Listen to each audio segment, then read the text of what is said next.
Donc si tu veux, il y avait leur douche là, et donc là, il n'y avait pas de toit sur les douches. C'était pas fermé en haut. Donc en fait, ce qu'ils avaient fait, c'est qu'ils avaient arraché des morceaux de sol et des morceaux de mur, et ils nous ont lapidés.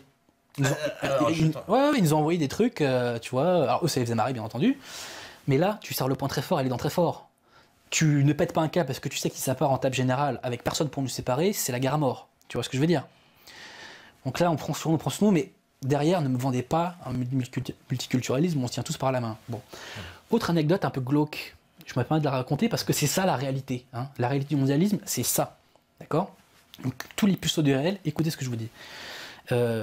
Quand j'étais au collège, je faisais le championnat de France UNSS. Tu vois, tu sais que j'ai été dans le même collège que Fofana, tu sais, le centre. Ouais, j'ai joué contre lui.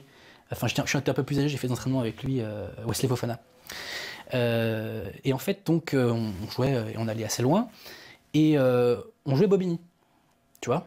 Et on rentrait en quart avec eux. Et je me rappelle, on était allé jouer, c'était à Châlons en Champagne. Et on rentre à que dans le quart. Donc déjà, on les avait battus. Et dans le quart, une tension mais vraiment monstrueuse. C'est-à-dire qu'un silence, tu vois, parce qu'on savait que la moindre étincelle, ça allait faire tout partir. Et une chance pour la France, avait une bouteille je sais pas, d'orangina de coca. Et je suis désolé de rentrer dans les détails, mais encore une fois, c'est la réalité. Que fait le mec? Il pisse dedans. D'accord? Donc une belle bouteille de pisse. Il la referme et il nous la jette dessus. Donc moi, je me pose la question, je suis censé avoir quelle image des gens qui se comportent comme ça? Tu vois? Donc moi, c'est ça ma réalité. C'est ça. Et ça, c'est la réalité. Et je sais que, n'ayant pas malgré tout grandi en banlieue, enfin, pas en banlieue, parce qu'en banlieue, ça ne veut rien dire, d'accord? N'ayant pas grandi à proximité de cités dans lesquelles règne l'économie parallèle, parce que c'est ça, banlieue ne veut rien dire, tu vois? Neuilly, c'est la banlieue. D'accord? Et même Montreuil, ça ne veut rien dire, parce qu'il y a des quartiers bobos à Montreuil, tu vois. Même, comment ça s'appelle, Aulnay-sous-Bois. Aulnay-sous-Bois, t'as des baraques magnifiques, tu vois. Sûr, ça ne veut rien dire. Il faut parler de quartiers très précis. Moi, j'ai quand même pas grandi à côté de ces quartiers-là, mais j'ai quand même été au contact de cette réalité. Donc, il faut pas me la faire, si tu veux. Et donc, moi, pourquoi j'évoque la question de la remigration, c'est que je constate que au quotidien, il y a deux populations qui n'ont pas envie de vivre ensemble. Et je constate même qu'il y a une population qui est assez hostile à une autre, tu vois. Les Français sont très racistes, rappelle-toi, ils sont très fachos, tu vois, ils bolossent les Français d'origine immigrée, ils les raquettent, ils les dépouillent, ils leur vendent de la drogue, enfin, tu vois, les Français sont vraiment des salauds, quoi, ça c'est vraiment choquant, quoi. Hein. Donc, voilà, il y a une évidence, si tu veux, c'est que il y a deux catégories de population, je dis pas que c'est bien, je dis pas que c'est mal, je constate qu'elles ne veulent pas vivre ensemble. Et je constate qu'au quotidien, c'est le clash. Voilà. Donc au bout d'un moment, qu'est-ce qu'on fait? Est-ce que, officiellement, la position du pouvoir, c'est que ce problème n'existe pas? Il n'y a pas assez de... Ou alors, s'il y a un problème, c'est parce que vous n'êtes pas assez mélangés. Mais personne, ni d'un côté ni de l'autre, n'a envie de se mélanger en vérité. Quand on se ment pas trop. Tu vois? Pense aux gens qui sont autour de toi, enfin...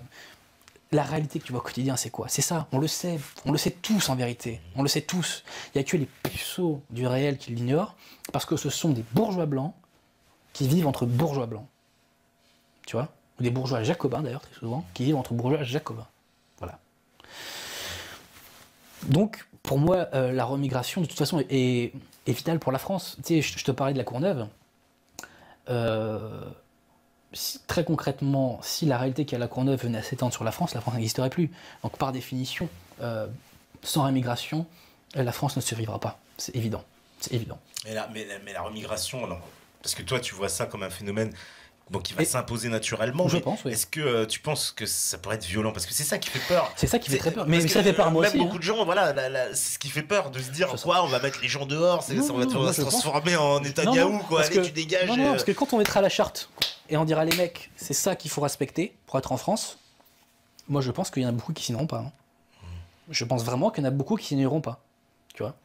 Mais vraiment, on le fait, mais la charte drastique. Hein. De toute façon, la situation, mais dans un tel état, et la situation qui ne fait d'ailleurs que qui fait que, tu vois, les choses ne s'améliorent pas avec le temps, va appeler des mesures radicales quand on se ment pas trop. Donc les mesures, la charte sera tellement serrée que là, on saura qui est acquis ou pas à la cause française, avec tout ce que ça implique d'héritage spirituel de la France, etc. si tu veux. Toi, tu es sensible à des démarches comme celle de Kémy Séba qui retourne en Afrique, qui a un peu j'ai presque envie de dire le prémisse de ce que tu dis là. Kémy Séba, je vais te dire, bon, je suis pas un spécialiste de Kémy Séba parce que j'ai pas lu ses bouquins. Disons que dans la démarche, en tout cas, il dit je vais au bout de ma démarche, je ne veux pas. Justement, lui, c'est un peu le Ouria Boutedja, mais qui se dit puisque je ne veux pas vivre ici, machin, je vais là-bas. Je reviens. Non, mais il a le mérite de la cohérence, Kémy Séba. Après, je suis pas convaincu que ce soit un ami de la France, tu vois. Après, je vais pas lui faire. Non, il se déclare pas spécialement ami de la France, je te confirme. C'est vrai. Après, je vais pas lui faire de procès d'intention parce que je ne le connais pas. Je ne le connais pas personnellement et j'ai pas lu ses bouquins. Donc, j'ai vraiment une vision de Kémy Séba, si tu veux, qui est très. J'ai pas les cartes pour en parler. Maintenant, le fait qu'il soit retourné dans son pays d'origine, je dis, parce que moi, j'ai connu Kémy Séba à l'époque où il crachait sur la France et compagnie, et quand il disait qu'il rentrait en Afrique. Je me suis dit encore un qui a une grande gueule et qu'il restera en France toute sa vie. Je constate que ça n'a pas été le cas et qu'il a eu le mérite de la cohérence et il a mis en pratique ses actes. Parce qu'on en connaît, je pense que toi aussi tu en connais des grandes gueules qui nous disent la France est de la merde, vive le bled et compagnie. Je dis très bien, mais bon, il faut être cohérent, il faut aller au bout. Ouais, mais moi, depuis que je suis jeune, j'étais confronté aussi à ces problèmes-là avec des amis qui disent oui, la France c'est pourri, nique la France, etc. Et quand tu leur dis, retourne, casse-toi. Et ils te disent, oui, mais attention, non, la France, elle est venue coloniser chez moi, donc moi, maintenant, je reprends ma part ici. Ça, c'est une rhétorique. Eh bien, les gens qui disent cela, je l'ai entendu d'ailleurs également, valident mes propos quand je parle de contre-colonisation. Ils sont dans une logique vindicative de contre-colonisation. Et ça, le puceau de gauche ne veut pas l'entendre, mais les gars, c'est ça la réalité. Et vous allez vous la prendre dans la gueule, mais alors à la puissance 15 000. Parce que c'est ça la réalité. C'est ça. Mais justement, est-ce que la gauche aussi, elle n'a pas encouragé ce discours? Est-ce qu'elle n'a pas un peu cautionné tout ça? Mais bien sûr que oui. Et pourquoi elle l'a fait? Parce qu'elle veut défranciser la France, elle veut déraciner la France. Donc si tu veux, la gauche a plusieurs instruments pour changer ce socle civilisationnel. Il y a la déchristianisation, tu vois, avec tout ce que ça implique d'athéisme, de lumière et compagnie. Et l'immigration, c'est parfait. On remplace les populations. La Courneuve, il faut se lever de bonne heure pour trouver un Français culturel. De très bonne heure. C'est vrai. Très bonne heure. Là, je clash la Courneuve. Là, depuis ouais, bah oui, là, tu te feras des amis à la Courneuve, c'est pas loin. C'est pas grave. C'est pas très grave. En plus, il y a je précise, beaucoup de gens de banlieue qui nous regardent, parce que moi, toute la journée, quand je me balade, on me dit salut, bon les gars, salut. Mais si tu veux, moi j'ai mes opinions, j'ai beaucoup de mal, si tu veux, à adapter mon langage au public. Non, mais... Et je vais te dire, je pense qu'ils préfèrent ce langage de franchise. Ils préfèrent la franchise. Non, mais c'est pour dire... Et même au-delà de la franchise, ils préfèrent les gens, je pense, qui ont ma position au paternaliste, parce qu'il n'y a rien de plus humiliant que le paternaliste. Puisque le paternaliste leur renvoie à leurs conditions d'assister. Alors que moi, je leur dis, non, les mecs, vous pouvez vous démerder. Vous pouvez vous démerder. Mais pas ici. Hein. Non, parce que, voilà, alors justement, ce qu'on disait, parce que la gauche, pendant des années, on a eu un SOS Racisme, Parti Socialiste, qui ont œuvré à expliquer, en fait, à toute cette génération, justement, on va dire, de descendants d'immigrés, entre guillemets, les descendants de l'afro-immigration, comme on veut. En tout cas, ils leur ont expliqué, vous êtes là, vous avez le droit d'être là parce que vos parents ont été colonisés, entre guillemets, donc vous prenez votre revanche.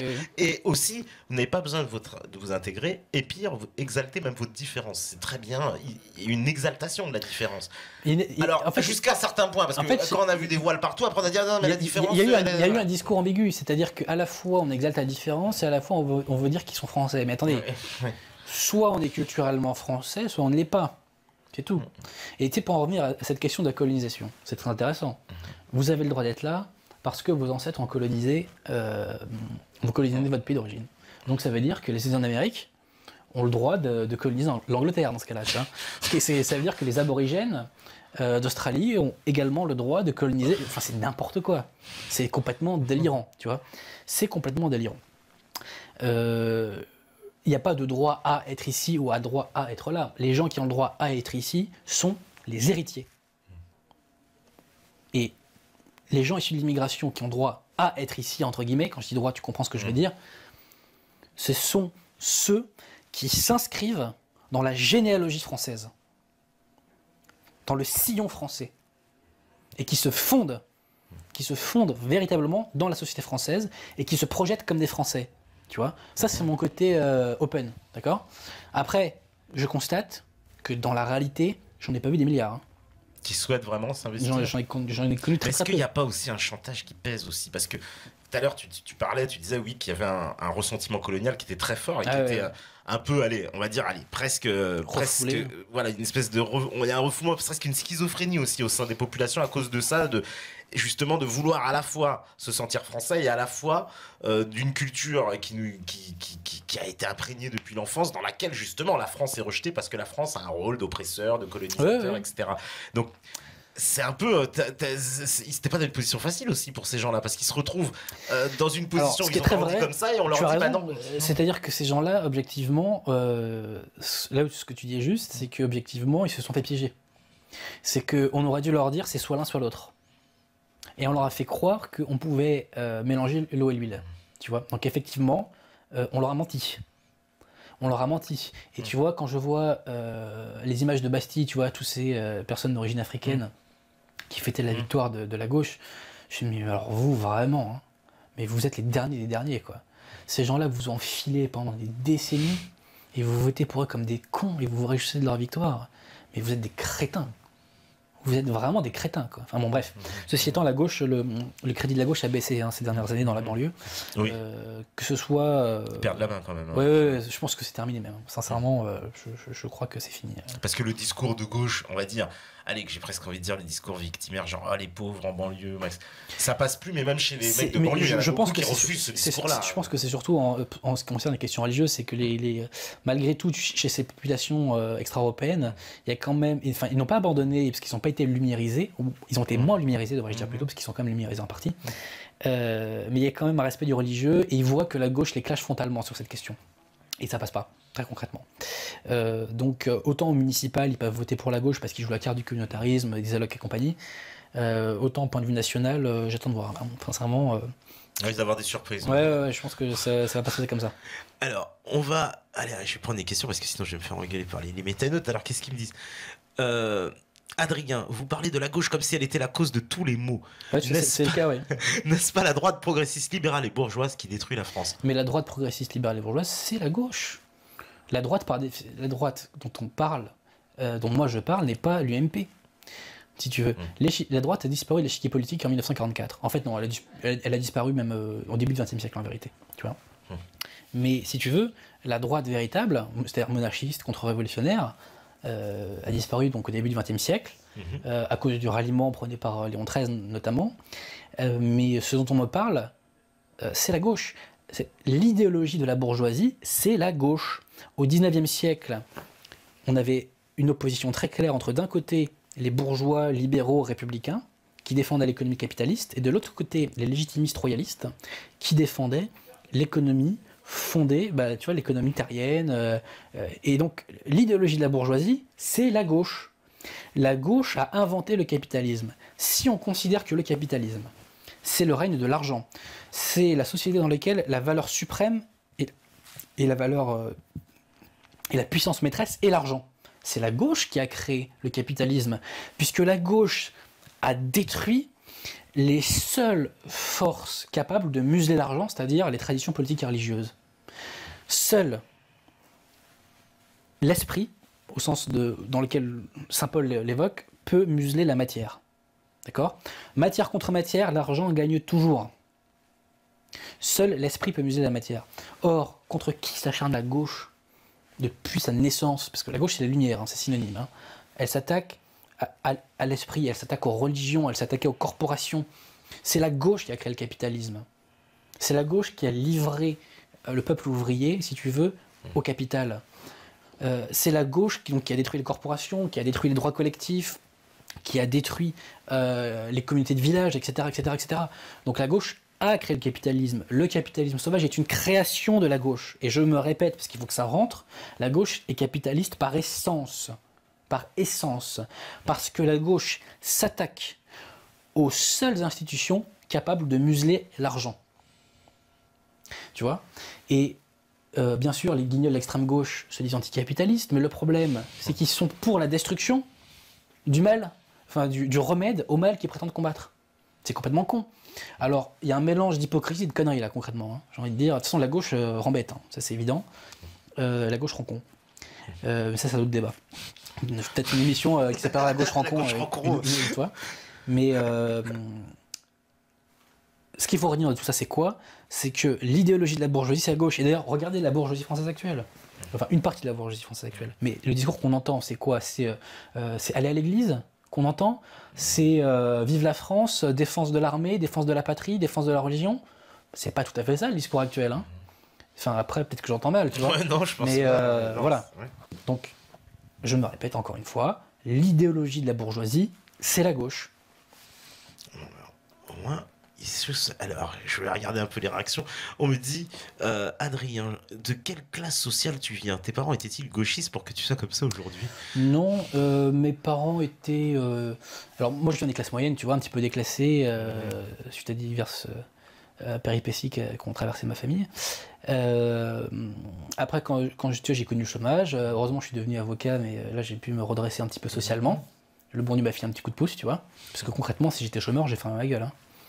C'est clair et net, parce que tu vois, j'aurais une telle peur de la précarité et de me faire défoncer socialement que voilà. Mais donc là, moi, tu vois, je viens des classes moyennes, et j'ai connu un petit peu, si tu veux, les difficultés sociales que rencontre la jeunesse française aujourd'hui. Mais j'ai réussi à sauver un peu socialement. Et puis c'était quoi la suite de la question? Et puis non, mes parents étaient gauchistes. Ouais, ils sont teintés de gauche, quoi. Ils étaient teintés de gauche, ouais. Mais si tu veux, ce qui est rigolo, c'est que quand on dit ça, il y a ceux qui nous disent ah bah il est devenu de droite parce que ses parents, tu vois, par réaction. Et d'un autre côté, si je dis que mes parents sont de droite, ah bah il est devenu de droite parce que ses parents l'étaient, donc il reprend ce qu'on dit ses parents. Bref. Non, c'était. J'ai envie de te dire, ce sont des gens de leur temps. Ce sont des Charlie, quoi. Ouais. Et ça ne retire rien de l'amour que je leur porte. Hein. Et qu'il aurait dû.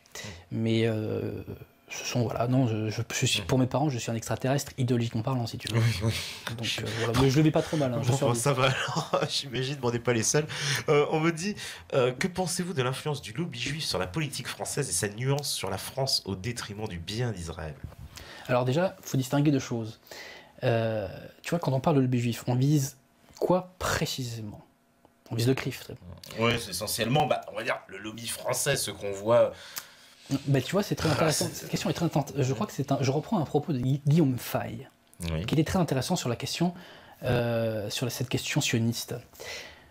Officiellement, le discours de François Hollande aujourd'hui est pro-israélien, un devoir de mémoire sur la Shoah, et condamnation d'antisémitisme, sachant que dans l'absolu, bien entendu, tout le monde condamne les actes racistes, quels qu'ils soient. Il n'y a aucun problème là-dessus. Mais, bon, là, ce que je vais dire va peut-être pas plaire aux gens de banlieue, mais attendez, les mecs, les actes d'antisémitisme, bon, ils viennent d'où, là? Franchement, on se ment pas trop, là. On se ment pas trop, on est entre nous. Les actes d'antisémitisme, si on veut vraiment lutter contre l'antisémitisme en France, qu'est-ce qu'il faut faire en premier lieu? Sincèrement. Quand on se ment pas trop, hein, quand on brise ce moule qu'on a dans le crâne, qu'est-ce qu'il faut faire? Est-ce que les méthodes réalisent là dans les débats? Non, pas encore. Mais de toute façon, ils ont compris ce que je veux dire. Ils ont compris ce que je veux dire. Et voilà. Et ils savent que je sais qu'ils savent. Donc, si tu veux, l'influence de juifs, je ne dis pas qu'il n'existe pas. Il y a des réseaux pro-israéliens qui défendent leurs intérêts. Ils sont puissants. Quand même. Mais non. Il faut être très clair là-dessus. L'influence de ces gens-là, n'est pas la cause, c'est l'effet. Si il y avait une France qui n'était pas civilisationnellement immunodéficiente, en gros, si on avait une France structurée par son héritage spirituel, le CRIF aurait une influence zéro. Zéro. Et de même pour la maçonnerie, et de même pour demain, pour un éventuel lobby musulman, si tu veux. Ces gens-là prospèrent de notre faiblesse et de notre nullité. Parce qu'en vérité, il n'y a pas de troupe derrière, il n'y a rien. L'opinion n'est même pas avec eux. Tu vois ce que je veux dire? Il est même de moins en moins, si je suis un petit peu les divers sondages, et cette opinion qu'on a autour de nous, si tu veux. Mais concrètement, tu sais, moi, il y a quand même deux petits faits historiques que je rappelle. C'est que Louis XVI a été condamné à mort par une assemblée de goïms. Hein, et c'est De Gaulle qui a restauré l'anti-France en 1944. C'est pas le CRIF, hein, je le rappelle. Et le traité de Lisbonne, si le CRIF n'existait pas, il serait quand même passé. D'accord? Tu vois ce que je veux dire? Et toutes ces concessions de mondialisme qu'on a faites seraient quand même arrivées. Et je constate qu'il y a des pays européens dans lesquels il n'y a pas de juifs, dans lesquels il se passe des choses strictement analogues à la France. Tu vois? Donc ça, c'est souvent des questions de maghrébins d'ailleurs, qui sont ce que j'appelle moi les soralo-maghrébins d'ailleurs, très souvent, qui sont possédés par cette question, si tu veux, du sionisme et de l'antisionisme. Je ne dis pas que ça n'a aucune influence. On va très bien. Très sincèrement, s'il n'y a pas de lobbying, je ne pense pas que François Hollande fera des déclarations pour Israël, si tu veux. Mais dans l'absolu, la conséquence, le poids véritable que ça a dans la politique française, moi j'attends qu'on me le démontre. Hein. J'attends qu'on me démontre que c'est le CRIF qui a imposé aux députés français de voter pour le traité de Lisbonne ou de voter pour le TSCG. Tu vois ce que je veux dire? J'attends qu'on me le démontre. Et personnellement, je crois qu'on a beaucoup de mal à me le démontrer parce que ce n'est pas le cas. Tu vois, s'il y a besoin du CRIF pour que les collabos collaborent, je pense qu'on le fera depuis très longtemps.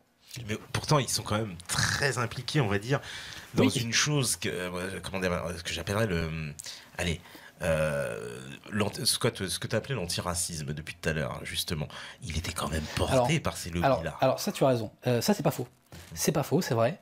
Mais tu constateras que, d'un autre côté, la réaction vient aussi d'une partie des élites juives. Pour moi, ils ont tourné leur veste. Bah oui, mais c'est un peu les mêmes qui nous ont vendu ces théories antiracistes des années 80 qui aujourd'hui essaient de nous vendre l'anti-islamisme, entre guillemets. Je pense que l'anti-islamisme, c'est en partie une autre question.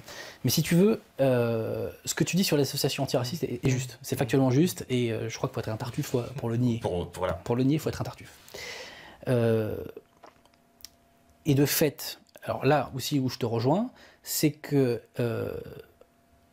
la loi Pleven, si tu veux, ah bah tiens, c'est très intéressant parce qu'on va pouvoir articuler ton propos et le mien. Il y a des associations antiracistes qui, sur la base de la loi Pleven, limitent, réduisent le champ de la liberté d'expression. Ça, c'est incontestable. Même des gens qui viennent du système en conviennent, si tu veux. La loi Pleven, qui l'a votée? Non, mais qui l'a votée? Je veux dire, c'est quand même ça le fond du problème. C'est-à-dire que ces lobbies, tu parles des lobbies sionistes, enfin, le méthode par les lobbies sionistes, demain on parlera peut-être dans le lobby musulman éventuel, on peut parler des loges. Tous ces réseaux de pouvoir ou ces réseaux d'influence prospèrent sur les ruines de l'héritage spirituel de la France. Et si demain ils sont restaurés, ces gens-là auront une influence égale à zéro. Parce que par définition, leurs intérêts ne sont pas ceux de la France. Tu vois, les intérêts d'Israël sont parfaitement respectables, tu vois, mais ce ne sont pas les intérêts de la France. Les intérêts du peuple palestinien, de l'Arabie Saoudite, sont parfaitement respectables, mais ils ne sont pas les intérêts de la France. Les intérêts de la franc-poissonnerie, par contre, ceux-là ne sont pas respectables. C'est pas grave. Mais alors attends, c'était quoi ta question? C'était oui, bah écoute. Oui, c'est un peu les mêmes personnes. Après, effectivement, tu vois, pour ne parler sans langue de bois, il y a une partie des élites juives qui a quand même remarqué que l'antisémitisme ne venait pas des Français campagnards, si tu veux. Quand on se ment pas trop, hein, et donc, effectivement, ils mettent un bémol, ils mettent un stop, ils souhaitent un stop, si tu veux, à l'immigration notamment. Mais c'est un peu hypocrite parce que c'est les mêmes pendant les années 80 qui se moquaient du français de base, du français bouffe quand même, qu'on détruit l'image du français de base un peu. J'ai presque envie de dire l'image du blanc. J'ai envie de te dire, c'est eux qui l'ont détruit. C'est hypocrite pour ceux qui sont passés d'un camp à un autre, si tu veux. Un mec comme Zemmour, par exemple, je pense qu'il a été quand même cohérent, tu vois. Mais effectivement, ceux qui ont un pied à la LICRA et qui, derrière, après, se jouent les défenseurs de la France, ne nous prenez pas pour des bouffons, quoi. Ne nous prenez pas pour des bouffons. Eh ben, on va faire une petite pause. La régie, elle est prête, évidemment. On fait la petite pause et on revient. On me dit un débat avec Farida Belgoul. Je sais pas pourquoi. Bon. J'ai rien contre cette bouffe. Ouais, voilà. Donc, on fait la pause et on revient juste après. À vous, la régie. Voilà, donc de retour sur la libre antenne, toujours la saison 2, toujours avec Adrien Abosi. Visiblement, beaucoup de réactions, Adrien. Il y a une guerre sur le chat, visiblement. Il y a eu des gros, on va dire, de gros remous, tu vois, suite à tes propos. Je pensais que j'étais consensuel, pourtant. Bon. Ah oui. Là, c'est voilà, on me dit, voilà, diversité, oui, bien sûr, insulte gratuite, ce n'est pas nécessaire entre gens bien élevés et responsables, oui, parce que visiblement, il y a eu des gros clashs. Alors, j'ai pas, voilà, bon, te vous dire, j'ai pas vu les clashs parce que je suis sur le chat question.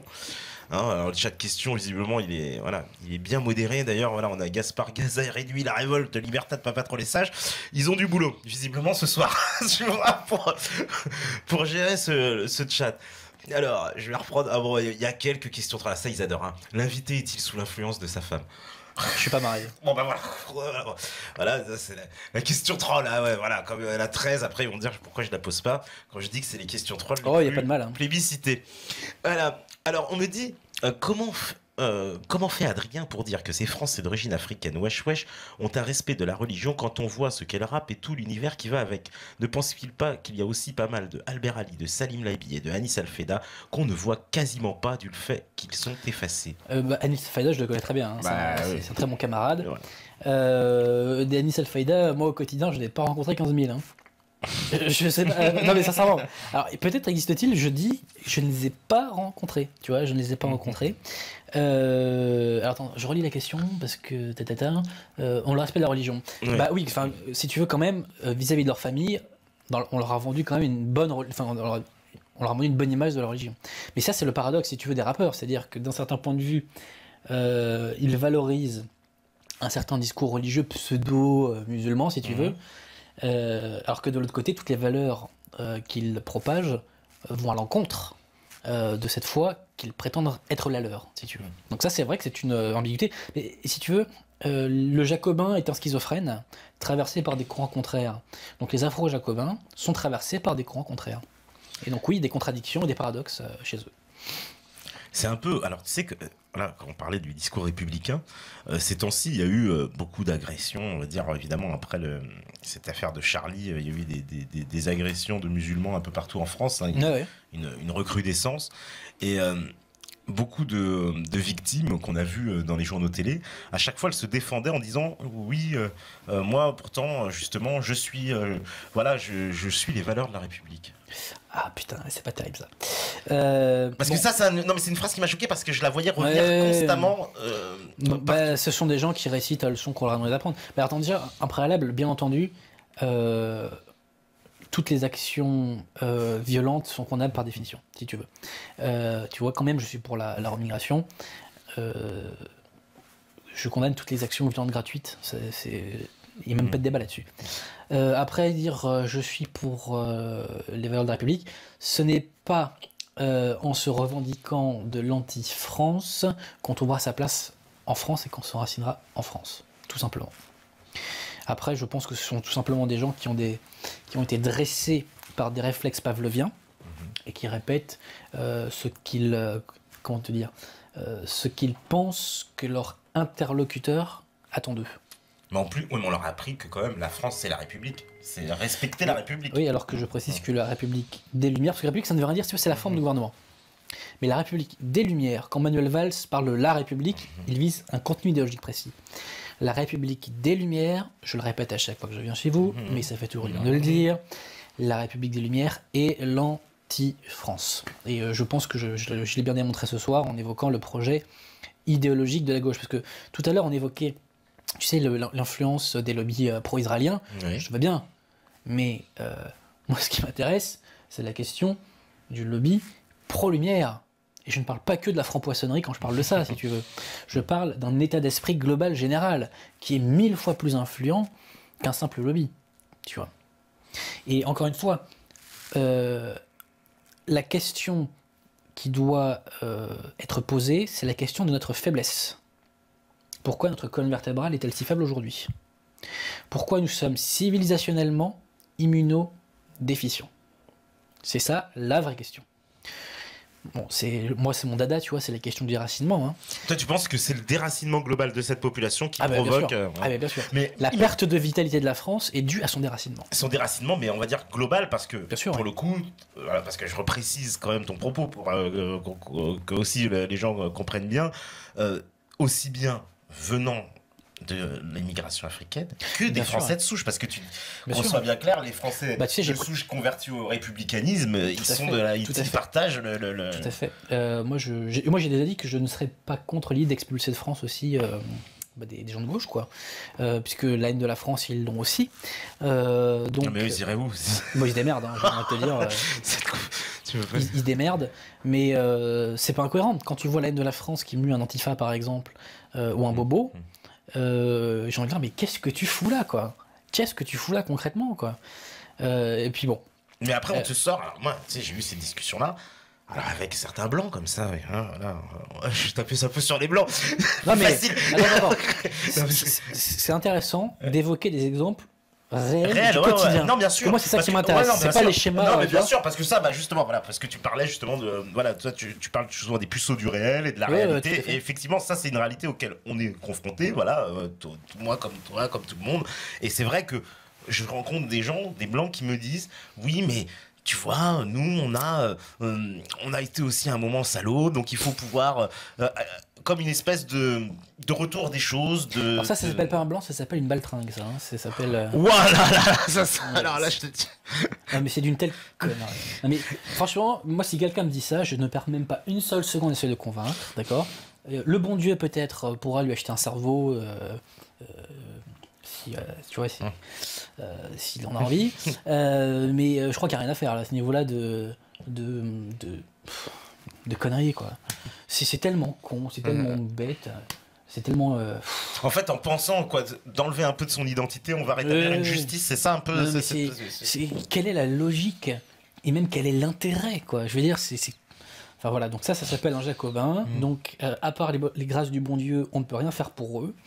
Moi, je ne m'adresse pas à ces personnes. Enfin, après. Tu crois qu'ils sont foutus? Comment on peut le... En fait, je veux dire, ça dépend du degré de couche, si tu veux, quoi. Il y en a qui sont foutus, hein, tu vois. Il y en a qui sont foutus. Il y en a qui sont sauvables. Moi, je viens à peu près de ça, tu vois. Je viens de l'idéologie dominante. Donc, j'ai eu cette couche de gauche en moi, tu vois, cette couche de pas tellement politiquement correcte, parce que j'ai toujours été hermétique à ça, parce que je voyais que c'était pas conformité avec le réel, si tu veux. Mais bon, il y a des gens sauvables. Et puis ne jamais oublier une chose, c'est que ces jacobins ont une anthropologie française en eux malgré tout, si tu veux. Et donc, cette anthropologie est réveillable. Elle est réveillable. Mais il y en a d'autres qui sont tellement dans le refoulement, si tu veux, qui sont tellement dans la haine de soi, qui eux sont presque des fanatiques religieux, hein, que là, pour le coup, il n'y a pas grand-chose à faire. Hein. Mais bon, moi, je vais te dire, moi, les gens de gauche, je vais te dire, j'en fréquente plus, quoi. Ils m'emmerdent. Au quotidien, ils m'emmerdent.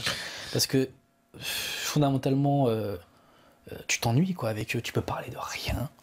Ils sont structurés par des réflexes pavloviens qui les tétanisent intellectuellement, qui leur empêchent de parler de beaucoup de sujets. Ils sont très souvent incultes, parce qu'il faut abolir le passé, donc il ne faut pas s'en abreuver. Voilà, donc tu vois, c'est... Et je crois qu'il n'y a rien de plus chiant qu'une soirée avec des gens de gauche, quoi. Que tu es condamné à la frivolité... À moins que tu les clashes, quoi. À moins que tu les clashes.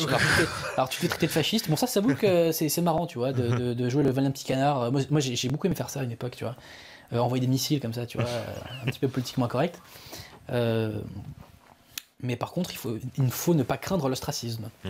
On me dit, attention, à sa pique. Visiblement, Adrien ne serait pas contre que tous les 10 musulmans de France deviennent des Albert Ali et Kamel Béchik. Dans ce cas, il serait favorable à les voir rester. Mais alors, que pense-t-il de la théorie de Laurent Ozon qui parle de la substance du français et qui est à opposer à l'idée de voir rester tous les musulmans, même assimilés? Car il dit à demi-mot que malgré un effort d'assimilation culturelle, la présence et l'intégration de ces populations conduira à la perte du peuple français. Moi, je parle pas de musulmans, moi.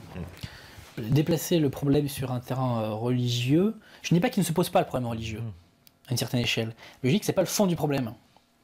L'islam est le vernis de l'africanisation de la France. Il n'y a pas d'Africains en France, il y a quasiment pas d'islam, si tu veux. Ça existe, les Français de souche, ils se convertissent à l'islam, moi j'en connais qui sont même des gens très bien, tu vois, qui sont parfois pour certains d'entre eux des très bons camarades de lutte. À titre personnel, je préfère que l'humanité entière soit chrétienne, tu vois. Mais voilà, je ne limite pas les gens à leur étiquette, tout en espérant que chacun un jour rejoindra la croix du Christ, bien entendu. Mais si tu veux, encore une fois, moi je n'aime pas quand on dit les musulmans, ça ne veut rien dire. Ça ne veut rien dire. Et tu vois, quand on parle des problèmes des gens issus de la diversité, tous les subsahariens, enfin pas tous les subsahariens, mais une grande partie des subsahariens qui posent beaucoup de problèmes aux populations françaises au quotidien ne sont pas musulmans. Mais dans le discours dominant, et y compris dans le discours de la nouvelle opinion publique et même de la sphère dite dissidente, on parle de musulmans, mais ça n'a aucun sens. C'est une concession faite à la novlangue. La vraie question qui est posée est culturelle, si tu veux. Elle est beaucoup plus large que la question religieuse. Mais encore une fois, donc des Albert Ali, à petite dose, pourquoi pas, tu vois. Bon, de toute façon, il y en a à petite dose. Et comme je te l'ai dit, quand l'heure de vérité arrivera, les gens qui se sont véritablement fondus dans la population française resteront et seront acceptés par la population française, et les autres repartiront, tu vois. Et ça se fera, je pense, sans contrainte. Tu vois, quand il y aura une réaffirmation culturelle de la France, et quand on aura coupé les allocs, en gros, quand la prise de confiance sera terminée, le problème va se régler très simplement. Et la preuve que ça se réglera très simplement, c'est qu'on n'est même pas au courant qu'il y a déjà eu une réimmigration dans les années 30. Ouais, non.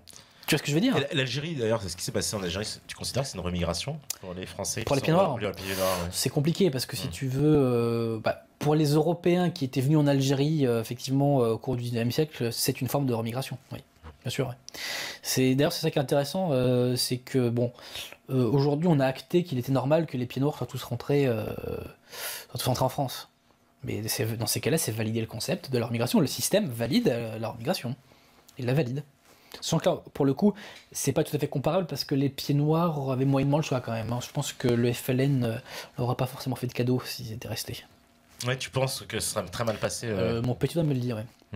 Il y en a qui pensent ça, il y en a qui me disent ça, j'aimerais bien avoir un débat un jour là-dessus parce qu'il y en a plein qui me disent alors côté algérien on me dit non, ce serait bien passé, non, mais attends, la population locale non, c'était terrible. Alors, moi tu vois, je connais des gens qui ont vécu en Algérie et ils me disent que le peuple algérien est fou amoureux de la France, tu vois. Ils me disent, dès que tu dis que t'es français ou tout ce qui vient de France, ils adorent.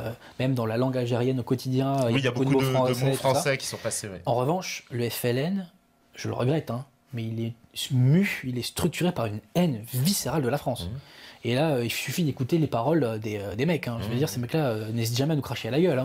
Hein. S'il fait pas beau, enfin s'il fait plus chaud en Algérie en été qu'en hiver, c'est de la faute de la France. Enfin bon. Ils ont aussi en Algérie, ce FLN s'est bâti aussi son identité contre la France. Le FLN doit pas oublier un truc quand même, c'est que si l'Algérie survit aujourd'hui, c'est parce que De Gaulle leur a donné le Sahara et le pétrole qu'il y a avec. Donc, moi, si le FLN était cohérent, il érigerait des statues de Gaulle partout en Algérie. Tu vois, parce que c'est grâce au pétrole algérien du Sahara qui n'avait jamais été algérien, je le précise quand même, qui n'avait jamais été dans la zone d'influence de l'Algérie, si tu veux. Il y a une bonne partie était au Maroc, il me semble. Ouais, tout à fait. Ouais. Donc, si le FLN était cohérent, il mettrait des statues de Gaulle. Et donc, le FLN tous ces milliardaires du FLN doivent leur pognon quand même à De Gaulle et à la bêtise française de l'époque qui a lâché le Sahara. Moi, je pense qu'on a dû le garder, hein, le Sahara. Je dis franchement. Non, on n'aurait jamais pu le garder sans les Algériens. Ah, mais il n'y a pas d'Algériens au Sahara quasiment démographiquement. Ouais, mais comment on aurait fait? On aurait fait couper le pays en deux. On aurait fait un pays indépendant au nord et une colonie. On aurait eu des accords avec le Maroc. On aurait eu des accords même avec l'Algérie. Hein, tu sais, on aurait pu faire des accords de libre échange et puis on vous donne une partie du bif. Hein, tu vois, c'est. Il y a moyen de s'arranger, tu penses? Bien évidemment. Ouais. Mais tu penses que, par exemple, toi, tu penses que c'était inéluctable l'indépendance d'Algérie ou alors il y aurait pu avoir une Algérie française? C'est une très bonne question. Parce que ça, c'était une question qui se posait dans les années 50 en France. Quand même. C'est difficile comme question. Il y a un livre que j'aime beaucoup du Bachaga Boualem, qui s'appelle Mon pays la France. C'est un Algérien musulman qui était pour l'Algérie française et dont la fille, je crois, s'est mariée d'ailleurs avec le fils d'un leader de l'OS. Tu vois. Bon, en fait, pour dire, à terme, l'Algérie, pour rester française, aurait dû se convertir au christianisme, si tu veux. À partir du moment où tu as une masse culturellement non française, tu vois, et à partir du moment où tu veux que ces gens-là ne soient plus soumis au statut d'indigènes, en fait, la seule solution, c'était de les convertir au christianisme. Ce que Louis-Philippe a refusé. Louis-Philippe a interdit les conversions en Algérie. Parce que lui, qui était franc-poisson, ne voulait pas augmenter les rangs du camp d'en face. Pas bête. Hein. Mais à partir du moment où on n'a pas converti ces gens-là, à partir du moment où on ne leur a pas fait partager notre civilisation, tu vois ce que je veux dire? À partir du moment où on ne leur a pas donné notre socle civilisationnel, à à terme, il ne pouvait pas y avoir par contre, on aurait pu faire une partition du territoire, tu vois, on aurait pu... Enfin voilà, il y avait De Gaulle il a bâclé un peu cette affaire, De Gaulle, à la fin. Il a bâclé un peu, il a complètement bâclé, il a tout lâché. C'est rigolo, c'est que lui a fait en Algérie ce qu'il a reproché à Pétain. C'est qu'il a tout lâché au FLN, De Gaulle. Il a tout lâché, et ne jamais oublier une chose quand même, c'est qu'il a abandonné 1,5 million de Français. De Français. Il a abandonné 1,5 million de Français. Que penser d'un homme qui agit de la sorte? 400 000 harkis aussi, au passage, parce que les harkis... Mais si tu veux, je vais dire un truc. Bon, qu'il y a un fond de racisme chez De Gaulle, je ne l'excuse pas, je ne dis pas que c'est pas grave, mais on comprend la logique, si tu veux. Maintenant, quelle est la logique de quelqu'un qui se dit patriote et qui abandonne 1,5 million de ses compatriotes? Ces gens-là, ce monsieur-là, vient donner des leçons de patriotisme à Pétain? On se fout du monde. C'est une plaisanterie. Et toutes les casseroles de Vichy réunies ont fait moins de morts que le massacre des Harkis, je le rappelle quand même. Hein. Je le rappelle. Et toutes les casseroles réunies de Vichy n'ont pas conduit à ce drame humain, qu'a été l'exode des Pieds Noirs. Hein, bon, je m'en Parce que les harkis, c'est vrai qu'on a appris que même il y en a certains que les militaires français faisaient passer dans les bateaux clandestinement. Bien sûr, arrivant en France, les autorités les reprenaient, les renvoyaient en Algérie à la mort. C'est l'armée française qui a sauvé l'honneur sur la question des harkis. Oui, c'est ça. Oui, c'est l'armée française. Parce que semble-t-il, ce sont des officiers qui désobéissaient aux ordres et qui ramenaient en fait les familles avec eux en disant tout à fait. On se moque des ordres. Là, pour le coup, les harkis se sont vraiment fait enfiler. Hein. C'est vraiment atroce ce qui leur est arrivé. Sachant qu'il y avait beaucoup plus, pendant la guerre d'Algérie, il y avait beaucoup plus de harkis que de combattants du FLN. Hein. Il faut le savoir, ça. En termes de chiffres. Anis Al-Faïda te parlait mieux que moi de cette question-là. Mais donc voilà, donc l'Algérie, vaste question, très vaste question, question très compliquée. Mais à partir du moment où on ne partage pas un socle civilisationnel commun, on ne peut pas vivre ensemble. Et ce que je te dis pour l'Algérie de l'époque vaut pour la France d'aujourd'hui. Ouais. Ça va plaire. On me dit quand on regarde le FLN et ses crimineux, ça s'annonce mal avec nos 7 millions d'Algériens. Voilà, donc je comprends pourquoi ça s'embrouille sur le chat. Effectivement, il y a les deux visions qui s'opposent. On va pas repartir quand même sur... Parce que tu vois, cette affaire d'Algérie, ça me fait penser un peu comme Pétain de Gaulle. J'ai l'impression que c'est pas soldé tout à fait entre la France. Non, mais c'est pas soldé, bien sûr que non, c'est pas soldé. Bien sûr que non, c'est pas soldé. Et notamment parce que si tu veux, les Algériens qui sont en France, qu'ils aient la nationalité française ou pas, n'ont pas de dire. Oui, c'est... oui. Mais je dis, mais je comprends tout à fait votre rancune. Je la comprends tout à fait. Maintenant, les mecs, on peut pas avoir le beurre et l'argent du beurre. Hein. On peut pas avoir la haine de la France et le RSA. Bah oui, mais regarde, par exemple, voilà, toi t'es né dans les années 80, ça faisait 20 ans que c'était à la dépendance de l'Algérie, t'as plus rien à voir, toi. En outre. Enfin, toi, en tant qu'Adrien, t'étais pas mêlé ni politiquement, ni de près, ni de loin à cette affaire d'indépendance Algérie. Dis-moi, on n'était pas nés quand tout ça est arrivé. Mais est-ce qu'on doit encore supporter le poids de ça encore après? Moi, personnellement, je t'avoue que moi, la colonisation, bon, j'aurais préféré qu'elle n'ait pas lieu, et d'ailleurs, on la paye très très lourdement, la colonisation, c'est ce que je veux dire. Hein. Mais est-ce que il n'y a pas un paradoxe? Alors justement, c'est intéressant ce que tu dis parce que on le paye effectivement les conséquences peut-être aujourd'hui. Mais est-ce que la France, sans la colonisation, elle aurait connu la grandeur? Tu parles de quoi là? La grandeur internationale, la présence internationale. Non mais attends.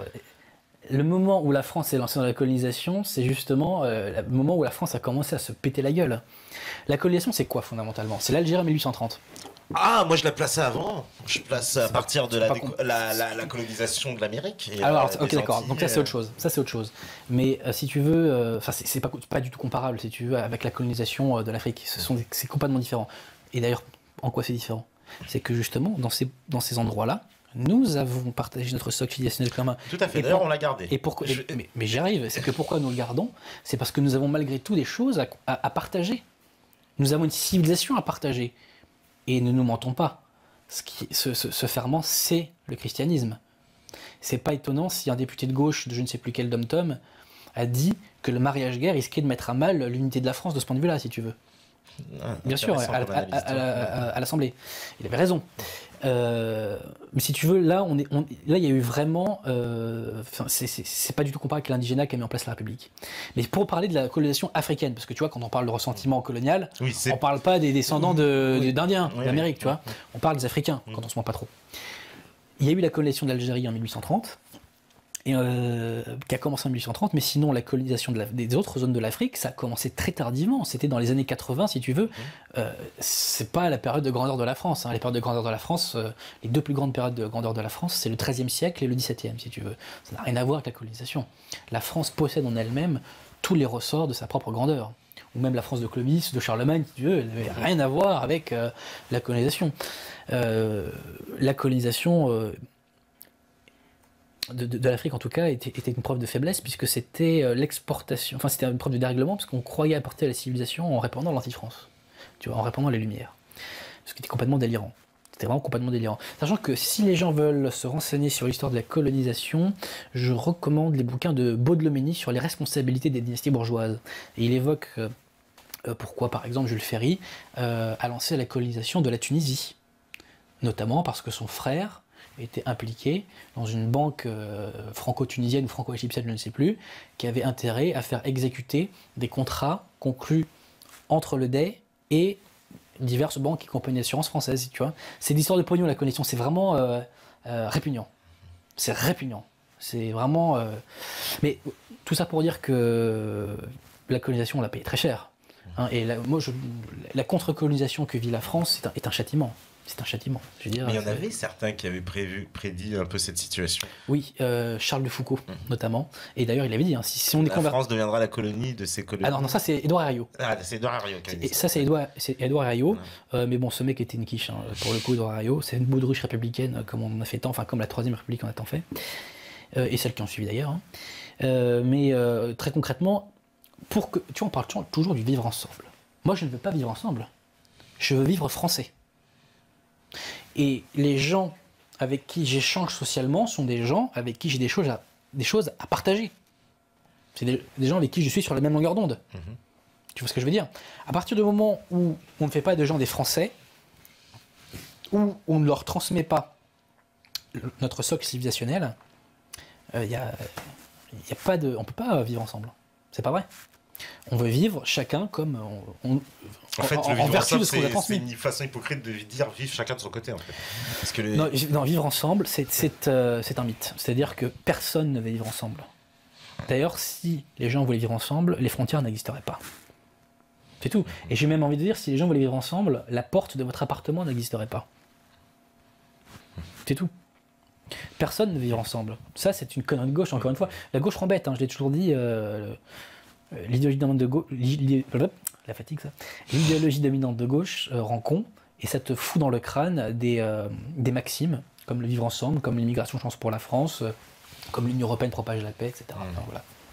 Alors, me dire en quoi la différence de socle culturel commun est-elle un frein au vivre ensemble, justement? Parce que, selon vous, la solution serait-elle une sorte de communautarisme ou de société communautaire? Non, la solution, c'est la réaffirmation culturelle de la France, pour que les Français renouent avec l'âme de leur pays. Et ensuite, dans un deuxième temps, la remigration, sachant que tout cela s'enchaînera. Maintenant, en quoi le fait de ne pas avoir la même culture empêche le vivre ensemble, ou de partager, si tu veux, au quotidien, je te dis, regardez autour de vous. Quand on n'a pas la même culture, on ne vit pas ensemble. C'est tout. Et il suffit d'être au contact d'une réalité non pas multiculturel, mais on va dire pluriculturel, pour être mieux compris, pour le savoir. On le sait tous, on le sait tous, on le vit tous. Maintenant, j'aimerais que les gens arrivent à faire des conclusions tirées de leurs constatations, si tu veux. On le vit tous et on le sait tous. Mais il y a beaucoup, dans la société française, il y a une hypocrisie colossale sur la question de l'immigration. Colossale. Et beaucoup de gens se mentent. Beaucoup. Les Charlie en particulier, d'ailleurs. Tu vois. Ceci étant, ils se mentent pas jusqu'au bout. Parce que tu vois, tous ces bobos pseudo-antiracistes du 18e, tu vois, qui mettent leurs gosses dans le privé pour pas les foutre, tu vois, avec les gosses, tu vois, de la goutte d'or. Non mais, c'est-à-dire que, bon, quand l'instinct de survie arrive, là, l'idéologie s'érode un petit peu, quand même. Hein. Mais donc... c'est très intéressant la question de ce métanote, parce que c'est la preuve que son esprit a été déréglé par la gauche. Donc, cher métanote, je te le dis vraiment très simplement. Ah bah c'est corrosif. Moi, si tu veux, j'ai rien à partager avec le malien de Montreuil, quoi. Très concrètement, j'ai rien à partager avec lui. Je dis pas qu'il est méchant, je dis pas que c'est un salaud. Je dis que je n'ai rien à partager avec lui. Je pense que si je lui parle de Baudelomeni, il en a rien à foutre, quoi, concrètement. Et que tu penses que les socles culturels sont complètement... Ce que je pense, c'est qu'ils le sont. Ils sont complètement différents. Complètement. Et encore une fois, je crois pas délirer en disant ça, et c'est la réalité. Tu vois, moi, je fais pas d'idéologie sur cette question. Les points de vue qui sont les miens sont tirés de mon vécu. tu vois, et des anecdotes les plus élémentaires, tu vois. Et sachant que je sais que les gens font semblant d'être choqués quand je parle de ça, mais quand tu parles avec eux en privé, les yeux dans les yeux, tu dis franchement, allez, on se dit la vérité, ils pensent comme moi. Mais il y en a beaucoup qui n'osent pas parler aussi. Oui, parce qu'elle est sur moi politiquement correcte, parce qu'on a peur de se faire traiter de raciste. Oui, parce que si on parle, je veux dire, allez, ouvertement d'immigration, quelqu'un qui se positionne contre, immédiatement il est taxé de raciste. On va dire, si tu es contre l'immigration, c'est que tu es raciste. Alors que ça n'a aucun rapport. Tu vois, moi personnellement, en tant que chrétien, je condamne le racisme. Tu vois, il ne faut pas être dans la haine de l'autre au motif qu'il n'a pas telle ou telle étiquette. Mais c'est pas parce que je suis contre le racisme que je suis favorable à ce que la moitié de l'Afrique débarque. Oui. Tu vois ce que je veux dire? Et tu vois, tu prends un Congolais de base. Tel Congolais de base est contre le racisme, mais si tu le dis au fait, est-ce que ça t'intéresse que la moitié de l'Europe applique, ou la moitié de l'Asie, je suis pas certain qu'il valide. Je suis pas certain qu'il valide. Bah d'ailleurs, bon, ça c'est je prends l'exemple, mais au Cameroun, au Nigeria, il y a des manifestations effectivement contre la présence de l'immigration chinoise, puisque les Africains sont excédés un peu pour les mêmes raisons, puisqu'ils pensent que les Chinois vivent trop entre eux, ne se mélangent pas, etc. Mais l'immigration est une violence. C'est une violence, tu vois. Moi, je souffre physiquement. Tu vois, quand je suis allé à la Courneuve, j'ai souffert physiquement. Le spectacle qui m'a offert est un clash visuel. Parce que je suis dépossédé de mon pays. Et je ne me sens pas chez moi. Et j'ai raison de ne pas sentir chez moi. Et quand je suis chez moi, je me sens en sécurité. Mais quand tu n'es pas chez toi, bah, tu te le sens moins. Parce que tu n'es pas maître des lieux. Alors, on me dit... Adrien aurait-il quelque chose à partager avec Kevin, candidat des ch'tis à Mykonos? Ouais, bon, ça je... Ouais, mais Kevin, candidat des ch'tis à Mykonos, tu vois, il a en lui une anthropologie française. Donc, en fonction de son libre arbitre, en fonction de ce qu'il a en lui, soit il basculera dans le jacobinisme, soit il retournera vers l'âme de la France. Et tu vois, moi, il y a beaucoup de gens qui me contactent et qui me disent j'ai été un débile, tu vois, pendant des années, et puis là, je redécouvre mes racines, je redécouvre la religion, et c'est une deuxième vie. Et tu vois, donc moi, ce Kevin Deschty, bon, je sais pas qui c'est, hein, mais je dis, il a en lui une anthropologie, entre guillemets, réveillable, tu vois, que le Malien de Montreuil n'a pas. Le Malien de Montreuil, il est malien, c'est parfaitement respectable, j'ai aucun problème avec ça, mais je ne peux pas éveiller en lui, si tu veux, ce qui est réveillable en lui, ce n'est pas l'anthropologie française, c'est l'anthropologie malienne. Il sera peut-être plus, influencé par Hakim Seba, par exemple, le discours d'Hakim Seba. Alors là, ils ont mis des pavés, les mecs. Un petit peu court, là. Là, ouais, faites un peu plus court, là. Issa Azad, là, c'est un petit peu long. C'est bon. C'est pas grave, je vais prendre une autre question. On me dit comment se positionner lorsqu'on est issu de l'émigration, ce faisant étant interdit d'accès au socle français et francophone. Autrement, on est taxé de vouloir être plus français que français, n'ayant aucun intérêt pour les socles duquel on est censé être issu. Là, il parle du chantage. C'est vrai qu'il y a un chantage qui s'exerce sur ces... Je vais te dire un truc. Si cet individu ne se sent pas de lien avec le socle de ses parents, et que il se sent, proche du socle français, c'est très bien pour lui, mais moi j'attends qu'il le soit vraiment. C'est-à-dire, pas un pied dedans, un pied dehors. Tu vois ce que je veux dire? C'est ou l'un ou l'autre.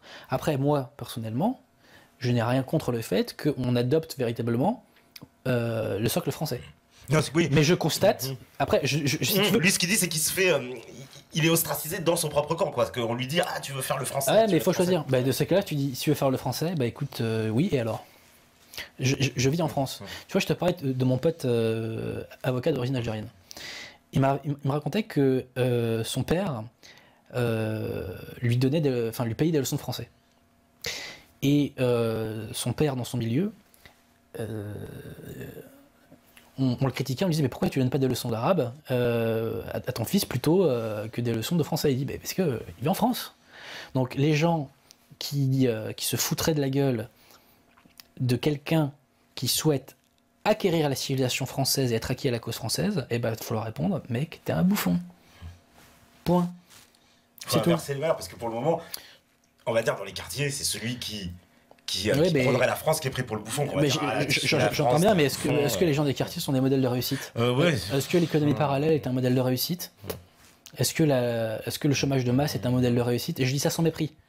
Je constate qu'il y a une réalité qui est comme ça. Tu vois, moi, tu vois, mon pote avocat dont je te parlais, il venait d'une cité, il y avait des dealers et compagnie.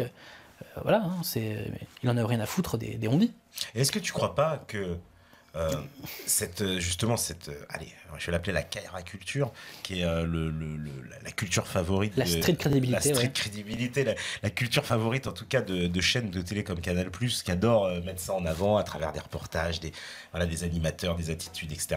Et cette Kaira culture donc est en train de se populariser auprès des jeunes des quartiers, comme si, puisqu'on leur a pris leur culture, puis on l'a portée comme une espèce de culture populaire. Mais est-ce que c'est pas un piège qui leur est tombé, c'est un putain de piège, qui va les conserver dans leurs conditions sociales et justement leur empêcher toute élévation, toute forme même d'élévation sociale. Moi, ma vision ultra complotiste du rap et de la street crédibilité, c'est de dire que ça a été inventé par les blancs pour être certain que les noirs et les arabes ne reviendraient jamais à leur niveau. Là, c'est gagné là. Là, mais ça, c'est le piège ultime. Et c'est ça, si tu veux, moi, ce que j'ai remarqué avec les Wesh Wesh, c'est que ce sont des patriotes de la street crédibilité. C'est-à-dire que, fondamentalement, s'ils veulent sauver leur peau socialement, il faudrait qu'ils abandonnent toute cette merde. Mais quand tu leur dis ça, ils le prennent comme une insulte contre leur propre personne. Tu vois ce que je veux dire ? C'est-à-dire qu'ils déifient ce qui les a réduits au néant social. Parce que tu vois, concrètement, la Wesh Wesh étude, c'est l'impossibilité de trouver un job digne de ce nom, et c'est dur de trouver une femme aussi, parce que tu passes pour un bouffon, concrètement, tu vois, auprès des femmes. Donc ça les maintient en plus dans une position sociale inférieure. C'est la tête sous l'eau. Et c'est sûr que tu restes à ta place. Ah non, mais ça c'est clair et net. Et le rap est un viol des cerveaux, quoi. Il a violé des cerveaux et il a fait un mal fou à ces populations. C'est évident. Et ce rap, là, bon, c'est là que moi, c'est sûr que j'ai trop de gens, ils vont dire ça y est, il est abosifié. Mais parce que c'est la gauche qui a quand même mis le rap en avant. Je le sais, moi qui suis rappeur, je sais très bien, je vais pas justement, voilà, je vais pas me mettre des œillères derrière les yeux. Je sais très bien que la gauche a encouragé le rap, a favorisé le rap et a favorisé aussi ce discours-là, parce que ce discours, il le cautionnait. Je me rappelle d'une interview de Jack Lang par Olivier Cachin, tu vois. Je me rappelle qu'il y avait eu Kerry James qui avait fait un concert pour Ségolène Royal, je crois, en 2007. Peut-être que je me trompe là, à vérifier. Mais bien entendu, c'est la gauche qui défie le rap, c'est évident. C'est évident, tu vois, la gauche a une xénophilie, et comme le rap est fait essentiellement par des gens issus de l'immigration, bah forcément le rap c'est génial, tu vois. Alors moi aujourd'hui je peux plus faire de concert parce qu'il paraît que je suis classé extrême droite. Alors la dernière fois c'est choquant, quelqu'un a voulu en faire un concert, tu vois, on a dit ah non tu peux pas, c'est l'extrême droite maintenant. Bon bah c'est terminé. Dans la bouche de quelqu'un de gauche c'est un compliment, t'inquiète pas. D'accord. Faut le recevoir comme un compliment, je vais dire. On me dit héritier de quoi, monsieur Adrien? Vous l'avez dit vous-même, la France est un pays multiculturel fondé à partir du baptême de Clovis qui dans son sang n'est pas bâtard. Quelles sont vos origines ancestrales et celles de Jésus s'il vous plaît, dont vous vous revendiquez? C'est LDR. Là il y a vraiment un gloubi-boulga global. Ouais. Quand Clovis, la France est une nation civilisationnelle. De plusieurs composantes, on a fait naître une civilisation avec un socle commun qui s'est décliné en fonction des diverses régions françaises, si tu veux. Mais il y avait quand même un socle commun que je t'ai décrit plus loin. Donc tu peux le redire. Donc je le répète, c'est une anthropologie celte essentiellement, parce que tu vois, les Francs, c'était pas grand-chose, hein, c'était quelques dizaines de milliers de soldats, donc c'était vraiment pas grand-chose. Peut-être 100 000 à tout casser, quoi. Hein. Donc une anthropologie celte, une culture gréco-latine, hein, on le ressent dans notre langue, la France c'est le pays du logos, hein. C'est pas pour rien que Descartes a réinventé le logos. Et la spiritualité catholique. Voilà, c'est ça le socle. Et après, les questions étaient un peu longues. Ouais, et il dit justement que la France, voilà, c'est multiculturelle, et celle de Jésus. Il demande c'est quoi alors les origines de Jésus? Parce que Jésus, voilà, il n'est pas français, ça on avait bien compris quand même. Non mais bien sûr, mais si tu veux, c'est tellement bête en fait comme réflexion, je sais pas quoi dire, quoi. C'est que sous prétexte que Jésus n'est pas né en France, la France ne pourrait pas être chrétienne, enfin c'est complètement con. C'est complètement con. Je dis qu'il y a un socle culturel français qui est celui-là, qui est celui que j'ai décrit. C'est pas moi qui l'invente, c'est les livres d'histoire qui le décrivent, tu vois, c'est comme ça. Je ne peux rien dire de plus. Je ne peux rien dire de plus, tu vois. Et c'est comme si on devrait rejeter le latin et la langue française au motif que ça vient de Rome, tu vois, ça n'a pas de sens. Ça n'a pas de sens. On me dit aussi, alors Adrien, que fais-tu si la culture française telle qu'elle est entendue aujourd'hui va à l'encontre des principes de base du christianisme? Ce qui va à l'encontre des principes du christianisme, ce n'est pas la culture française, c'est la culture jacobine. Tu vois, la théorie du genre, le mariage gay, tout ça, ce sont les fruits du jacobinisme. Ce n'est pas la culture française. Après, que dans la culture française, il y ait des choses qui vont à l'encontre du christianisme, oui, ça arrive, hein, tu vois, les Lumières, on est une illustration, mais ça doit être pris comme tel, c'est-à-dire un fruit pourri de la France, c'est en vérité un fruit de l'anti-France. Alors, on me dit aussi... Tac, tac, tac, attends, il faut que je remonte parce que j'en ai vu. Voilà. Pour la remigration, pensez-vous qu'il sera nécessaire d'abandonner notre emprise politique et financière sur les pays africains? Alors déjà, elle est plus si grande que ça, hein, puisque de Chirac en particulier a beaucoup lâché aux Américains. Ouais. Je pense que c'est hors sujet. Sincèrement, je pense que ce sont deux questions indépendantes l'une de l'autre, mais ce qu'il faut savoir, c'est que l'Afrique est un continent en pleine croissance d'un point de vue économique, contrairement à ce qu'on pourrait croire, même s'il y a des pays qui sont bien entendu dévastés par la famine et diverses fléaux. Mais il y a le franc CFA quand même. Mais il y a aussi ça. Mais si tu veux, mais l'Afrique ne se limite pas à l'ancienne zone d'influence française. Tu vois ce que je veux dire? Ceci étant... Enfin, ceux qui sont ici viennent quand même plus de l'ancienne influence française que de l'ancienne influence anglaise. Bien sûr. Très peu de Nigérians ou de Kenyans encore. Tu as raison. Tu as raison. Mais ceci étant, l'idée de l'immigration implique aussi effectivement que les pays d'Afrique retrouvent des conditions pour leur propre développement.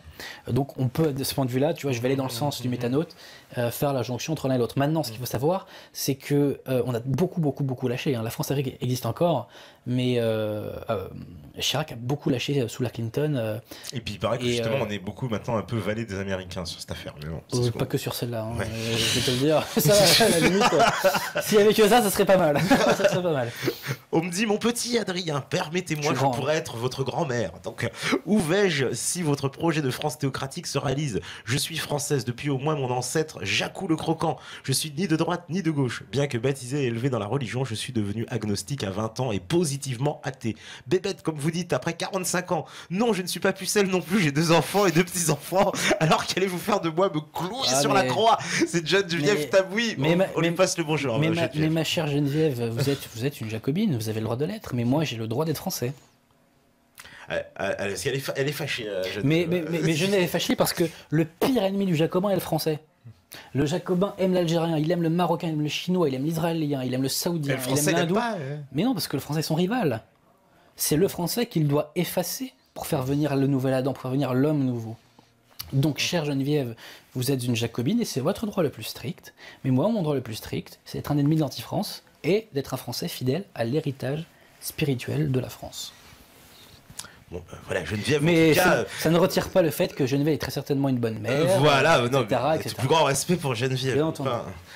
Alors, on me dit, le socle civilisationnel dont tu parles, Adrien, n'a-t-il pas été surtout vécu par une certaine élite et non par toutes les couches de la population française? Mais bien sûr que non. Une société ne peut tenir que si des valeurs communes sont partagées. Sinon, c'est l'anarchie. Tu vois ce que je veux dire? Donc c'est ça qui a fait voilà, la société française n'aurait pas pu... C'est comme si tu me disais par exemple, est-ce qu'aujourd'hui en Arabie Saoudite, il n'y a que les élites qui sont musulmanes, tu vois? Mais non, de toute façon, par définition, si tu veux, un peuple, qu'est-ce que c'est? Un peuple, c'est un regroupement d'individus qui, plutôt ce sont des individus qui se réunissent pour faire vivre une culture qu'ils ont héritée et qu'ils veulent transmettre. Donc par définition, il y a ce lien dans une communauté de base, si tu veux. Donc, s'il n'y avait eu que les élites, il y aurait eu un délitement de la nation française depuis très longtemps, sachant que n'oublions pas que la France est le plus vieil État-nation du monde. Nous sommes un État-nation qui a 1500 ans. La société française est la plus vieille au monde. Nous sommes le pays enraciné par excellence, tu vois.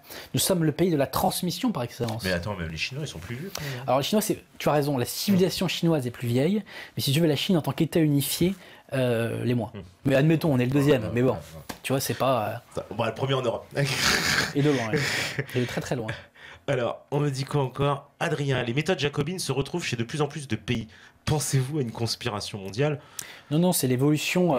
Si tu veux, c'est une lente déréglementation de l'esprit des civilisations européennes, qui a commencé en vérité, il faut remonter assez loin, il faut remonter à l'humanisme, c'est-à-dire au XIVe siècle, où ça a vraiment commencé il y a vraiment eu un dérèglement, si tu veux, des esprits qui était lent, qui était progressif, avec un règne de la matière qui allait en s'accroissant. Sachant que le coup de grâce a été donné par l'Angleterre lorsqu'elle a pris la place de la France en 1815, où là vraiment elle a imposé, si tu veux, ses normes. Elle a imposé, mais les autres pays l'ont accepté, hein. C'est-à-dire une norme de mercantilisation, si tu veux, elle a imposé l'heure du commerce, de l'industrialisation à outrance, etc. Le modèle économique français dans ces régimes est très très très différent de ça. Nous primer la qualité, si tu veux, du produit sur la quantité. C'était un autre monde. C'était un autre monde. C'est pas une conspiration, c'est juste que les anglo-saxons sont les plus forts depuis maintenant, hélas, très longtemps. qui ont imposé leur système. Alors, je vais reprendre les dernières questions, parce que là, je pourrais pas tout prendre, hein, les gens, je préfère vous le dire. On me dit, alors, moi, Adrien, français arabe athée, il doit faire quoi en France? Je suis considéré comme un musulman alors que je ne crois pas en cette religion, tout comme Jésus et Moïse. C'est une très bonne question, mais après, si tu veux, là tu me parles de cas individuel. Oui, c'est. Mais je comprends cette question. Cette question, si tu veux.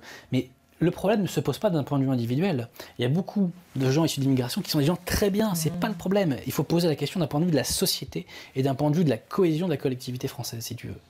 Tu vois ce que je veux dire? Après, ce jeune homme devra un jour choisir son camp. Et tu sais, il y a cette phrase, je crois que c'était de Raymond Aron sur Giscard d'Estaing, qui disait « Son drame, c'est qu'il a oublié que l'histoire est tragique ». Eh bien, le drame aujourd'hui, c'est que la société de consommation a tellement abêti les consciences, en tout cas beaucoup de consciences, qu'on a oublié que l'histoire est tragique. Et nous avons malgré tout encore un certain confort matériel, tu vois. On est les enfants gâtés de l'histoire d'un certain point de vue. Même si d'un autre point de vue, on est des enfants persécutés de l'histoire, parce que la contrepartie de ça, c'est l'aveuglement spirituel, et c'est la damnation, tu vois. Mais bon, ça c'est un autre débat. Mais donc, pour revenir à ce jeune homme, il devra choisir, mais choisir vraiment. Et je précise que le baptême n'est interdit à personne. Hein. Ouais. Soit dit en passant. On me dit, alors, Maurras qui était agnostique, était-il français ou jacobin? C'est beaucoup plus compliqué comme question. Mais je veux dire, c'est vrai que Maurras avait des crises de foi, mais ce qu'oublie ce métanote, c'est que Maurras préconisait pour la collectivité française le catholicisme. Tu vois ce que je veux dire? Maurras a eu des crises d'athéisme, mais il préconisait que le cadre français respecte ou se fonde sur la base du catholicisme, tu vois. Un peu comme, justement, on parlait tout à l'heure colonisation, cette colonisation en Amérique où on demandait aux Indiens, en fait, s'ils voulaient devenir français, juste de se convertir au catholicisme. Tout à fait. C'est l'édit de Richelieu. Voilà, l'édit de Richelieu, et c'était une condition de dire, bah voilà, il fallait être catholique. Finalement, ça se voit bien qu'on s'en foutait avec la couleur, finalement. Non, mais le peuple français n'est pas raciste. Mais il faut le rappeler quand même, cet épisode. Pour vivre ensemble, il faut partager un socle civilisationnel. Et ce que je dis là, c'est délirant que j'allais le dire, tellement c'est évident. Tu vois ce que je veux dire? C'est tellement évident que, enfin voilà, c'est. Non, mais ça veut dire que si aucun des trois socles que tu as dit, ça peut quand même fonctionner, puisque là, on proposait à ces Indiens de devenir français sans être d'anthropologie celte. Oui, tout à fait, parce qu'ils respectent le cadre global et parce qu'ils ne cherchent pas à l'altérer. Tu vois ce que je veux dire? Et aussi parce que c'était aussi des cas minoritaires. Tu vois, parce que si c'était des millions d'Indiens, on aurait peut-être plus serré la vis. Mais ce qui est important, rappelle-toi, c'est la métaphore du bateau. Tout le monde ne correspond pas forcément aux composants du bateau. En revanche, le bateau, il est comme on est.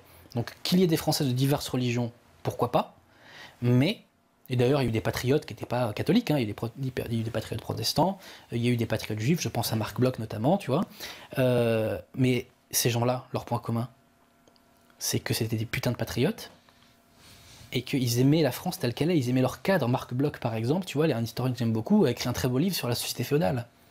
C'est-à-dire que la France est comme ça, et on ne la change pas, et on l'aime telle qu'elle est, et on la défend telle qu'elle est. Et pas pour ce qu'on voudrait qu'elle soit. Alors, qu'est-ce qu'on vous dit? Accepteriez-vous un débat avec Alain Soral? Ouais, mais je vois pas sur quoi. Ouais, sur quoi ça va débattre? Après, c'est vrai que, bon, si tu veux, c'est... ça serait un peu un dialogue de sourds, c'est que je crois qu'il est gaulliste, moi je ne le suis pas. Il est de gauche, moi je suis de droite. La remigration, je sais pas vraiment s'il est pour, mais bon, en tout cas moi je le suis. La réconciliation, je sais pas ce que ça veut dire. Donc ouais, moi j'ai rien contre, hein, mais bon. Il y a Oblouda lui dit, étant allé dans un rassemblement royaliste, j'ai été ridiculisé comme voulant faire plus français que français. À nouveau parler de camps. Effectivement, comme Topal avait suggéré. Ça ne m'a pas découragé, mais navré. Moi, je connais beaucoup de royalistes. Sincèrement, c'est vraiment pas le genre de la maison de faire ce genre de truc. Alors après, on peut toujours tomber sur des cons, ça c'est vrai. Mais généralement, c'est pas du tout le genre de la maison de faire ça. Et ils sont très ravis de voir des gens qui viennent vers eux. Après, il faudra choisir son camp. C'est-à-dire que si on est intimement acquis à la cause française, il faut aller au bout du raisonnement, il faut pas s'arrêter en chemin. Tu vois, moi j'ai beaucoup entendu, tu vois, de maghrébins me dire ah mais attends, mais moi j'ai un petit côté franchouillard et tout ça, et puis dans la phrase d'après il parle du Maghreb et il dit ouais mais tu sais là-bas on est comme ça, et il s'inclut dedans. Il dit attends, t'es franchouillard ou t'en faut savoir, tu vois, il faut te positionner quoi. Ouais, mais t'avais Ramayad qui disait oui, moi dans mon pays. Et puis en fait, elle est en train de parler du Sénégal. Ouais, mais c'était joli, c'est le ministre de la France. Au moins c'est clair. D'ailleurs, c'est marrant parce qu'elle dit bah, vous m'avez au Sénégal, mais vous m'avez compris. Oui, on a compris d'ailleurs. Mais ceci étant, j'aimerais qu'un Manuel Valls dise aussi dans mon pays quand il parle de la République, pour qu'on comprenne bien qu'il ne parle pas de la France. Parce que Manuel Valls a quand même déclaré que l'extrême droite ne méritait pas la France. Je dis quelle ordure. Mais la gauche qui est l'anti-France par définition, ose se permettre de dire qui mérite la France ou pas. Non mais allez vous faire foutre. Hein. Franchement. Voilà. En tout cas, je reprends. Allez, les dernières questions. On me dit, au XVIe siècle, quel était le socle commun entre un Normand et un Breton? Le catholicisme. Voilà, catholicisme. Et puis même la langue, tu vois, qui n'était pas forcément la même entre parce un qu'on breton. parlait pas le français quand même. Tu vois, oui, mais malgré tout, tu vois, il y avait des interconnexions culturelles et puis surtout le catholicisme. Quoi. C'était vraiment le. Et tu sais, la France n'aurait pas tenu en tant que nation s'il n'y avait pas eu de lien culturel entre toutes ces provinces. Alors certes, la France était faite par les rois, mais parce que les rois ont répandu justement les liens entre toutes ces provinces. Sans lien culturel, ça pète. Regarde la Belgique. Hein. Et question subsidiaire, les Corses, c'est des Français? Bien sûr, ouais. Bien sûr. Après, il y a peut-être des Corses qui, eux, ne se considèrent pas comme Français, mais ils sont cohérents parce qu'ils rejettent le socle. Tu vois ce que je veux dire? Tu le rejettes, t'as le droit. Moi, ce qui m'intéresse, c'est la cohérence. Mais pour moi, bien sûr, ils sont Français, les Corses. D'accord. Et d'ailleurs, j'aime beaucoup la mentalité corse, sur beaucoup de sujets, dans beaucoup de domaines. C'est peut-être la région la moins déracinée de France. Ah, bah ça leur plaira. C'est évident si tu veux. Bon, faut pas s'embrouiller avec les Corses de toute façon. Les Corses ont un très grand amour de leur île. Et je sais respecter ça. Oui, mais ils ont un nationalisme aussi quand même. Oh, c'est choquant, là.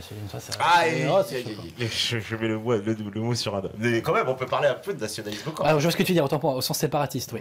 Sincèrement, je suis pas convaincu que ça soit si majoritaire que ça. Tu sais qu'en 2003, il y avait eu une loi pour réformer les statuts de la Corse et en somme pour accroître son autonomie. Les Corses ont voté contre. Ils ont voté contre, tout à fait. Il y avait la réunion des deux départements en une collectivité unique. Je ne sais plus te dire précisément. Oui, c'était ça, ils ont refusé. Mais tu vois, donc les choses sont un peu compliquées. Il y a plus de gens qu'on croit qui aiment la France, hein, faut pas croire. Mais il paraît, enfin, je vais faire ma mauvaise langue sur les Corses, mais il paraît qu'ils auraient refusé parce qu'ils auraient perdu dans l'administration des régions, parce que paraît-il, là-bas, il y en a qui vont faire des déclarations en Corse du Nord et puis en Corse du Sud, et ils profitent des deux départements. Je connais pas le dossier. C'est les mauvaises langues qui disent ça, hein. Voilà, mes amis corses, je sais pas, je veux pas. En tout cas, voilà, alors, allez, tiens, dernière question, as-tu changé de position sur Robespierre? Était-il jacobin au sens de ta définition? Il était hélas jacobin, et je crois que... Mais c'était le moins pire. Ouais. C'était vraiment le moins pire. Je pense que c'est quelqu'un qui avait des bonnes... qui avait vraiment compris certaines choses. Il avait compris l'oligarchie de l'argent qui montait, tu vois. Mais il était prisonnier, malheureusement, de son logiciel. Mais tu sais, le problème de ces gens-là, c'est qu'à l'époque, les hommes d'église ont pas mal déconné. Donc si les hommes d'église déconnent, a fortiori... C'est très dur, si tu veux, de demander à un laïc de ne pas déconner d'un point de vue chrétien. Tu vois ce que je veux dire? Je sais pas si je suis clair. Donc, le drame, moi j'ai toujours dit que le drame, si tu veux, c'est que Robespierre n'ait pas été un vrai ministre de la justice de Louis XVI et que Napoléon n'ait pas été un général de Louis XVI. Et là, la France aurait été connu le paroxysme de la majesté, je crois. Mais bon, c'est comme ça. Et bon, peut-être un jour, le retour du roi, tu sais, moi... Ah oui, ça, j'en suis convaincu. T'en es convaincu, comme Henri de Montalban. On en a parlé. Je suis convaincu. Ouais, le retour du roi. Peut-être pas demain. Nostradamus avait prédit qu'une nation européenne allait reconnaître un roi. Le retour d'un roi. C'est pas ma référence absolue. Mais tu sais, moi, ma maxime politique, c'est celle de Jeanne d'Arc. Jésus-Christ, vrai roi de France. D'accord. Et un roi musulman? Non, je rigole. Mais je rigole juste. Non, je rigole. Bah écoute, merci Adrien, en tout cas, je pense super émission. Là, ils étaient un peu... tu les as réveillés. Hein, la difficulté, tu vois, c'est qu'on a parlé de beaucoup de sujets qui tous auraient mérité des développements. Donc des fois, j'ai été contraint d'être lapidaire et rapide sur des sujets qui auraient mérité des développements. Bon. Donc j'espère que j'ai été compris malgré tout. D'accord, moi aussi, j'espère. En tout cas, merci à toi d'être venu. Mais y a pas de quoi. C'est toujours un plaisir. Merci à la régie. Il y a tout le monde dans la régie. Oh là là, il y a même des upériens. Je les grille à l'antenne. Et voilà.